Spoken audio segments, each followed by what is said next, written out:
कोई व्यापार नहीं चलता हो, दिक्कत आ रही हो, तो हनुमान जी के दूसरे नंबर का भाई गतिमान का स्मरण करो। हनुमान जी के उल्टे पांव का सिंदूर लाकर गतिमान का नाम लेकर स्वस्तिक बना दिया जाए व्यापार वाली जगह पर, तो व्यापार अच्छा चलने लगता है महाराज। कोई व्यक्ति पैसा खा गया, नहीं दे रहा, बहुत परेशान हो गए, मांग मांग कर दे गए, नहीं दे रहा, हाथ जोड़ लिए, पांव जोड़ लिए, सब कुछ कर लिया, नहीं दे रहा, तो हनुमान जी के तीसरे नंबर का भाई रतिमान, रतिमान, गतिमान रतिमान, रतिमान का नाम लीजिए। पीपल के पत्ते पर लाल सिंदूर से जो व्यक्ति पैसा लेकर गया उसका नाम लेकर बहते हुए पानी में अपनी कामना कर रतिमान का नाम लेकर छोड़ दीजिए। 15 दिन में रतिमान ऐसी उतावली मचाता है कि उसको हाथ जोड़कर वो खुद फोन लगाकर बोलता भैया तेरा मैं पैसा लुटा दूंगा। रतिमान का स्मरण किया जाता है। रतिमान, ध्यान दीजिएगा, पंचमुखी हनुमान का एक स्मरण, पंचमुखी हनुमान का एक भाव। महाराज जैसे बहुत ज्यादा तकलीफ अगर व्यक्ति को हो गई है, बहुत कष्टमय जीवन चल रहा है, हार गए हर जगह से और तकलीफमय जीवन चल रहा है, तो पंचमुखी हनुमान का एक शिव महापुराण का और स्कंद पुराण का एक बड़ा सुंदर मंत्र है। उस मंत्र को आप सब एक बार हमारे साथ में बोलें। ओम नमो हनुमते रुद्र अवताराय सर्व शत्रु संहारणाय सर्व रोग हराय सर्व वशीकरणाय रामदूताय स्वाहा। बस इस मंत्र को हाथ में काली तिल लेकर, एक जौ लेकर और गूगल लेकर, थोड़ा सा उसमें गाय का घी डालकर, कंडे को या अग्नि को जलाकर इस मंत्र का 11 बार 21 बार जाप कर कर अपनी कामना कर कर छोड़ दीजिए। कैसा भी रोग हो, बीमारी हो, कष्ट हो, दुख हो, तकलीफ हो, 21 दिन के अंदर वो आनंद आना प्रारंभ कर देता है। इस मंत्र, स्कंद पुराण का, शिव महापुराण का यह मंत्र मूल पंचमुखी हनुमान सुख दे। और एक और चीज याद रखिए महाराज, यदि कोई काम के लिए जा रहे हो, कोई व्यापार के लिए जा रहे हो या नौकरी करने के लिए जा रहे हो और लगी नहीं रही, बहुत तकलीफ पा रहे हो, सर्विस ही नहीं लग रही, बहुत कष्टमय हो गया, तो निवेदन करूंगा 5 पीपल के पत्ते पर बेसन के 5 लड्डू घर में बने हुए, गाय के घी के 5 लड्डू रख लो।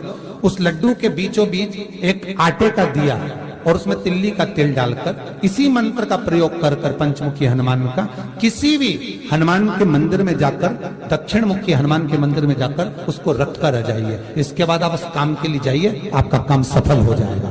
आपको किसी को नहीं कहना पड़ेगा कि हाथ जोड़ना नहीं पड़ेंगे, किसी के पांव नहीं पड़ना पड़ेंगे, तुरंत काम होगा। बस इस मंत्र का स्मरण कर कर पंचमुखी हनुमान का भूतेश्वर जो मंत्र है वो सुख देने वाला। आंकड़े के पत्ते की जो माला होती है, ये माला कार्य की सिद्धि के लिए होती है। इसमें एक एक आंकड़े के पत्ते पर सीताराम लिखा जाता है। मात्र एक पत्ता ऐसा होता है जिस पत्ते पर सीताराम नहीं लिखा जाता। 108 पत्ते में से एक पत्ता, बस उस पत्ते को हथेली में रखकर उल्टा हाथ आपको रखना है और अपनी कामना कर कर उस पत्ते को बांध देना है। ये जरूरी नहीं है कि 25 के बाद बांधो, 50 के बाद बांधो या 100 के बाद बांधो, आपकी मर्जी पड़े। उस खाली पत्ते को कहीं पर भी बांध दीजिए और उस माला को अपनी कामना कर कर श्री हनुमान जी महाराज को समर्पित कर दीजिए। महाराज इसके लिए कोई तिथि, कोई दिन, कोई वार निश्चित नहीं है। बस ये माला जब हनुमान जी को चढ़ जाए तब एक घी का और एक तेल का दिया हनुमान जी के सम्मुख में लंबी बाती का लगा देना महाराज, और अपनी कामना कर कर आप आ जाइए।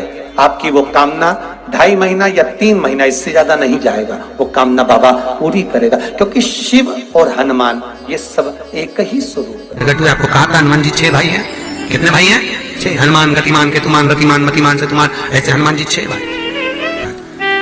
कोई व्यक्ति पैसा खा गया, नहीं दे रहा, बहुत परेशान हो गए, मांग मांग कर दे गए, नहीं दे रहा, हाथ जोड़ लिए, पांव जोड़ लिए, सब कुछ कर लिया, नहीं दे रहा, तो हनुमान जी के तीसरे नंबर का भाई रतिमान, रतिमान, गतिमान रतिमान, रतिमान का नाम लीजिए, पीपल के पत्ते पर लाल सिंदूर से जो व्यक्ति पैसा लेकर गया उसका नाम लेकर बहते हुए पानी में अपनी कामना कर रतिमान का नाम लेकर छोड़ दीजिए। 15 दिन में रतिमान ऐसी उतावली मचाता है कि उसको हाथ जोड़कर वो खुद फोन लगाकर बोलता है भैया तेरा मैं पैसा लौटा दूंगा।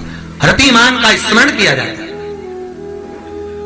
रतिमान का कोई व्यापार नहीं चलता हो, दिक्कत आ रही हो, हनुमान जी के दूसरे नंबर का भाई गतिमान का स्मरण करो। हनुमान जी के उल्टे पांव का सिंदूर लाकर गतिमान का नाम लेकर स्वस्तिक बना दिया जाए व्यापार वाली जगह पर, तो व्यापार अच्छा चलने लगता है। वहां घी का दिया लगाइए अगर चालीसा का पाठ कर रहे हो हनुमान जी का, और बहुत ज्यादा संकट है, बहुत ज्यादा परेशानी है, तो हनुमान चालीसा का पाठ करो तो तिल्ली के तेल का दिया लगाओ, काली तिल के तेल का दिया, तिल का तेल का दिया हनुमान जी के सामने आसन बिछाकर।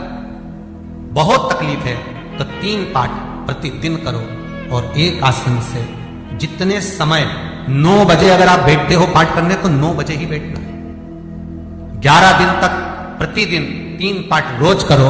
एक पानी का लोटा, कलश, तांबे का जल अर्थात तांबे का लोटा हो, स्टील का लोटा हो, तुम्हारे पास जो कलश हो उसमें जल भरकर एक सिक्का उसमें पटक कर, एक लौंग पटक कर प्लेट से ढक कर रख दो, और प्रतिदिन बस टाइम पर बैठकर पाठ करो। 11 दिन पूर्ण होंगे, जिस कामना से आपने पाठ करा है बस वो सिक्का, वो लौंग कलश में से निकाल लो, जल का आचमन करो, और जिस काम के लिए करा है वो जल उस प्रयोग में ले लो। उस प्रयोग, किसी से बात करने जाना है तो वो जल पी कर जाइए, कोई से हाथ मिलाना है तो वो सिक्का, वो लौंग अपने हाथ में रखिए, अपने साथ रखिए। कई लोग कहते हैं हम तो बहुत दिनों से हनुमान चालीसा पढ़ रहे हैं, हम बहुत समय से राम रक्षा स्तोत्र का पाठ कर रहे हैं, हम बहुत समय से ये अरे तो उसको नियम से तो करो। हनुमान चालीसा का प्राकट्य केवल एक दिल से की गई स्तुति, हनुमान जी महाराज की स्तुति, राम जी महाराज की स्तुति तुलसीदास जी ने केवल दिल से करी थी, केवल मन से।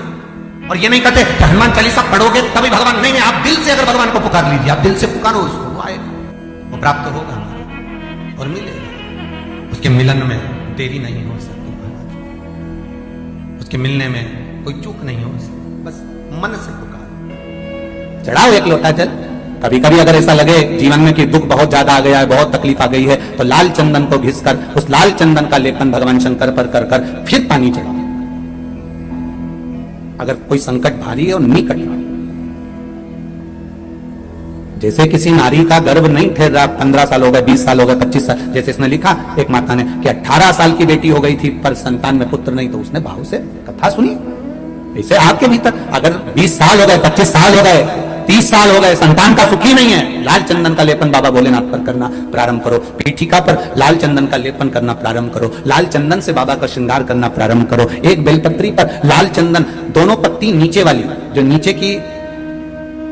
नीचे की जो 2 पत्ती होती है इस पे लाल चंदन, और बीच वाली पत्ती पर पीला चंदन लगाकर बाबा के शिवलिंग को समर्पित करिए, बाबा से प्रार्थना करिए, रोज प्रार्थना करो। परंतु एक बात का स्मरण रहे, 25 साल हो गए, 20 साल हो गए, 30 साल हो गए, संतान नहीं, तो पहले जल से अभिषेक कराना, अभिषेक कराकर जल का आचमन करने के बाद हाथ को खासा करना, धोना, उसके बाद में फिर वापस बाबा का स्नान कराओ, फिर चंदन का लेपन कराओ, फिर एक लोटा जल चढ़ाकर बाबा का स्नान कराओ। बाबा का बड़ा सुंदर भाव से लाल चंदन से जो अभिषेक करता है, बाबा को लेपन कर कर फिर जल चढ़ समर्पित करता है, निश्चित है उसकी गोदी मेरा देव अधिदेव महादेव जरूर भरता है। निश्चितता है, निश्चितता है। हम तो बेटियों से भी कहते हैं, जिसका विवाह नहीं हो रहा हो, 25 साल, 30 साल, 27 साल, 28 साल, 32 साल, 40 साल हो गए, नहीं हो रहा बेटा बेटी का विवाह, उसे लाल चंदन का प्रयोग अशोक सुंदरी वाली जगह पर 60 बिंदी लाल चंदन की लगाकर 60 बेलपत्र 60 बिंदी पर रखिए, और महाराज अपनी कामना कर कर भगवान से आइए, बाबा देगा, करेगा, 3-4 महीने में विवाह पक्का करेगा। ये लाल चंदन की महत्वता है। शुद्ध रोग बढ़ गया, बेलपत्री के वृक्ष के नीचे दीप लगाना प्रारंभ करो, बाबा से विनती कर कर घी का दिया लगाइए बेलपत्र वृक्ष के नीचे, बाबा से निवेदन करिए, रोग निवारण।